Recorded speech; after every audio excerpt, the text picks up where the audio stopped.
Bacaan dari Nubuat Daniel.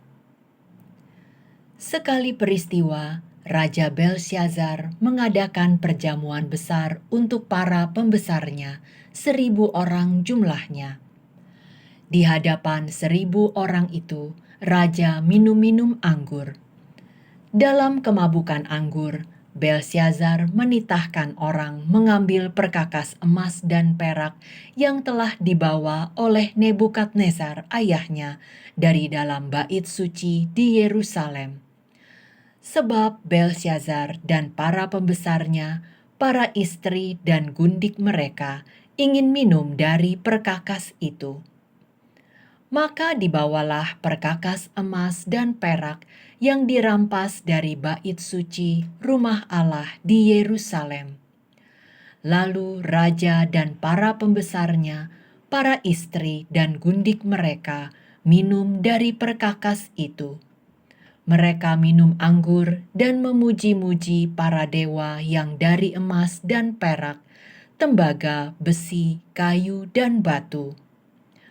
Pada waktu itu juga, tampaklah jari-jari tangan manusia menulis pada kapur dinding istana raja di depan kaki Dian. Raja sendiri melihat punggung tangan yang sedang menulis itu.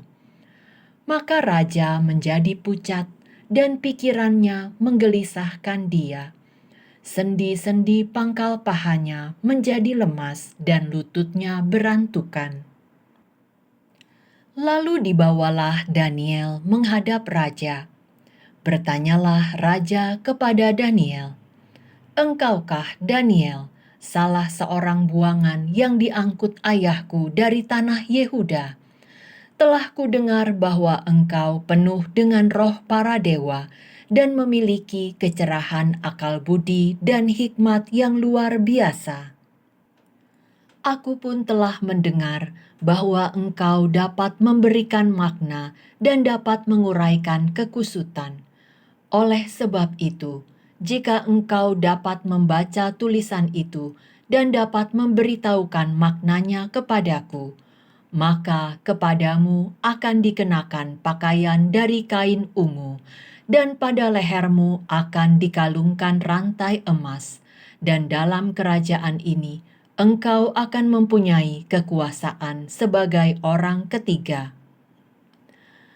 Kemudian Daniel menjawab raja, "Tak usahlah tuanku memberi hadiah, berikanlah kepada orang lain saja. Namun demikian, aku akan membaca tulisan itu bagi tuanku dan memberitahukan maknanya. Tuanku telah menyombongkan diri terhadap yang berkuasa di sorga. Perkakas dari baitnya dibawa orang kepada tuanku. Lalu tuanku dan para pembesar, para istri dan para gundik tuanku telah minum anggur dari perkakas itu.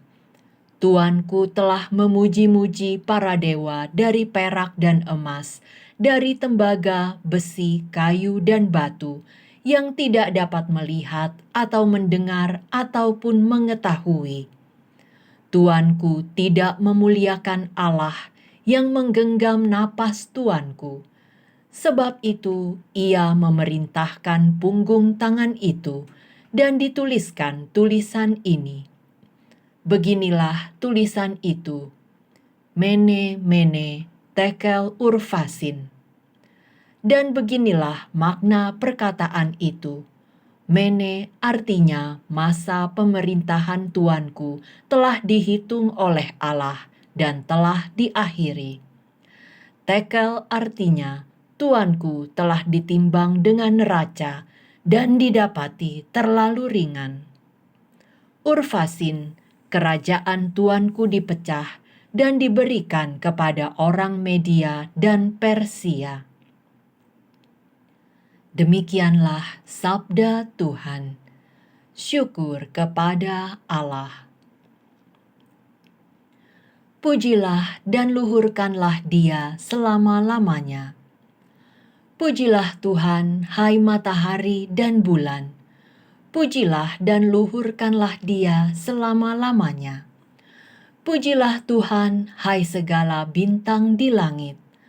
Pujilah dan luhurkanlah Dia selama-lamanya. Pujilah Tuhan, hai segala hujan dan embun.